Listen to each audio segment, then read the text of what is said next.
السلام علیکم ورحمۃ اللہ وبرکاتہ۔ بسم اللہ الرحمن الرحیم۔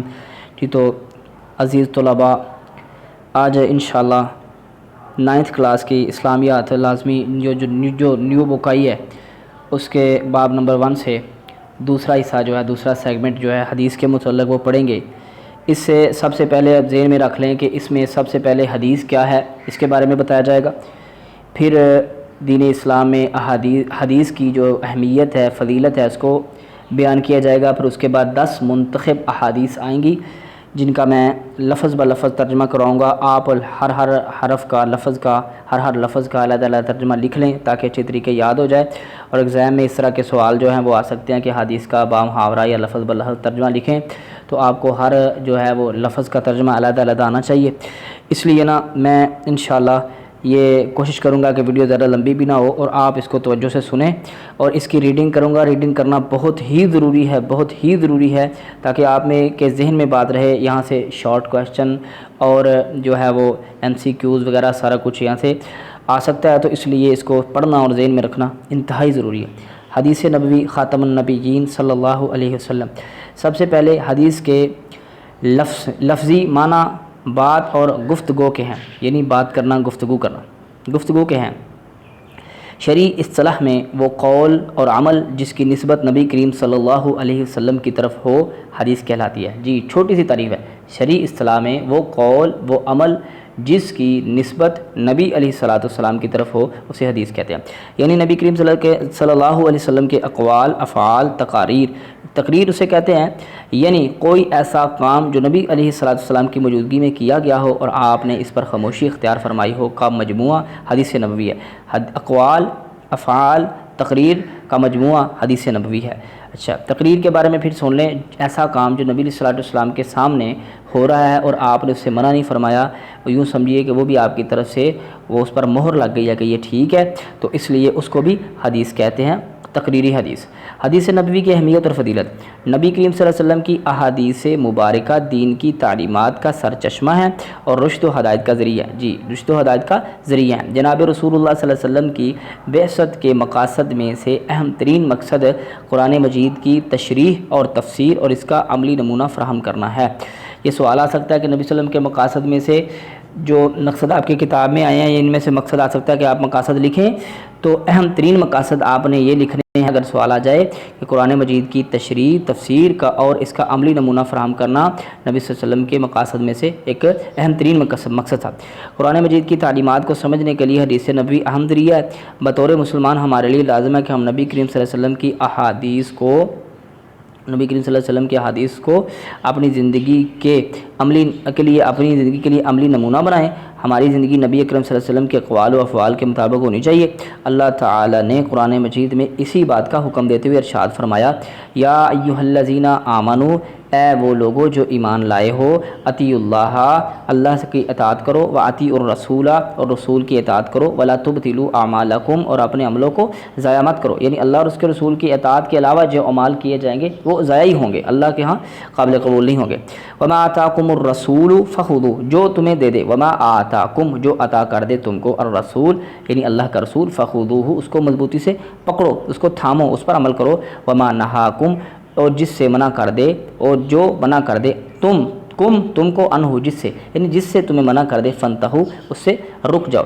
ان آیات سے ہماری یہ رہنمائی ملتی ہے، ہمارے لیے زندگی گزارنے کا معیار رسول اقدس صلی اللہ علیہ وسلم کی ذات گرامی ہے اور آپ کے اقوال و افعال ہیں، لہذا ہمیں اپنی زندگیوں کو آپ کی تعلیمات کے مطابق ڈھالنے کی کوشش کرنی چاہیے۔ اگلا سیگمنٹ یہ ہے منتخب احادیث مبارکہ۔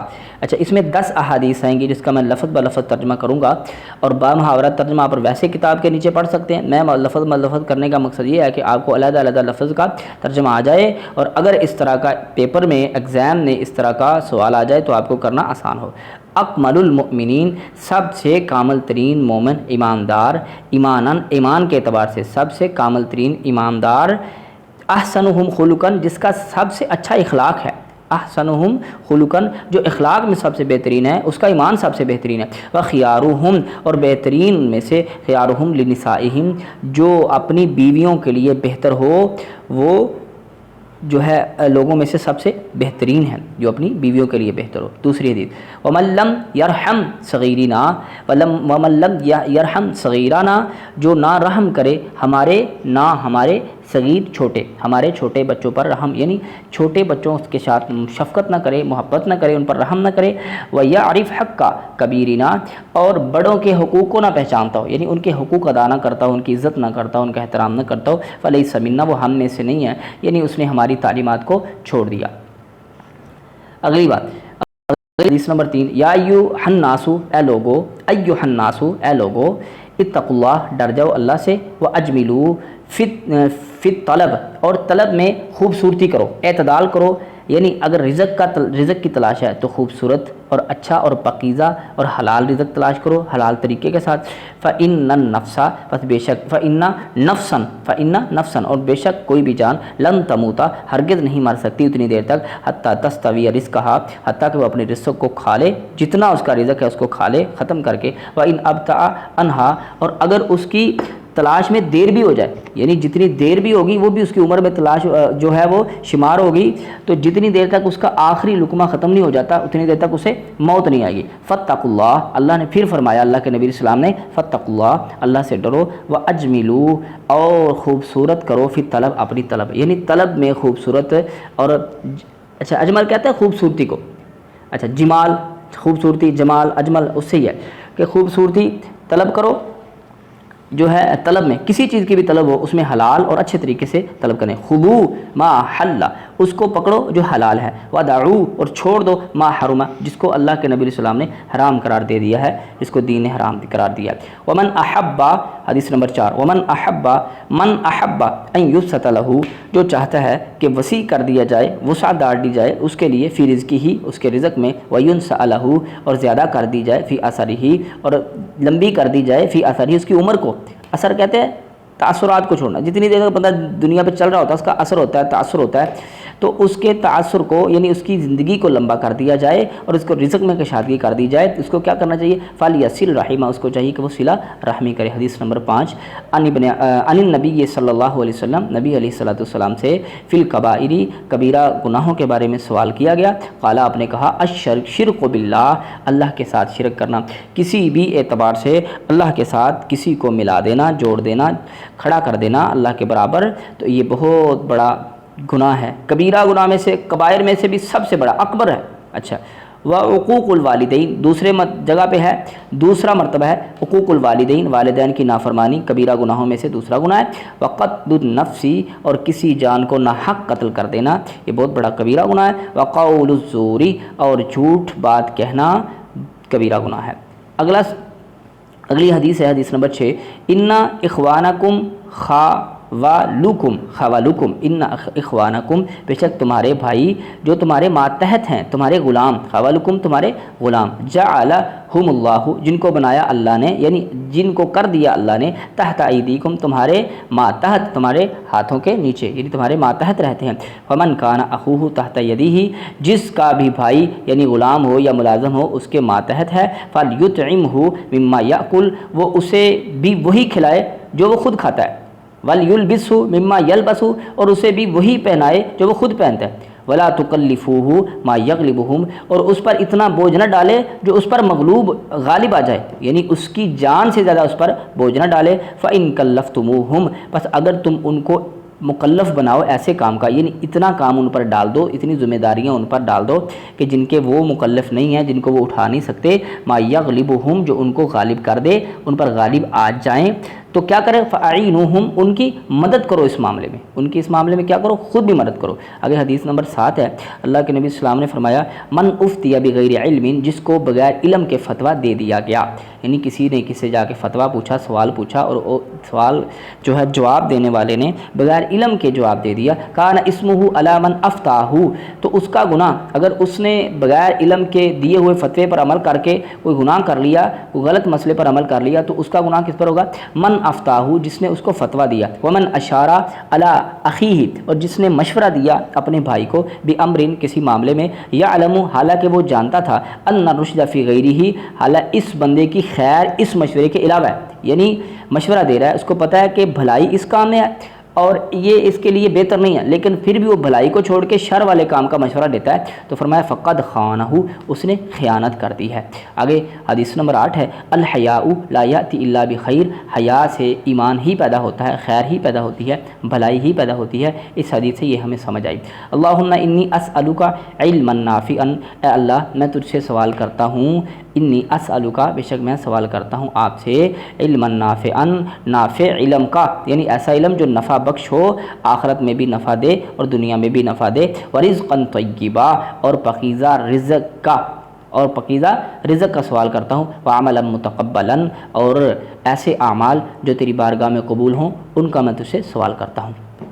کل المسلم علی المسلم حرام، ہر مسلمان پر مسلمان کے حرام ہے۔ کیا حرام ہے؟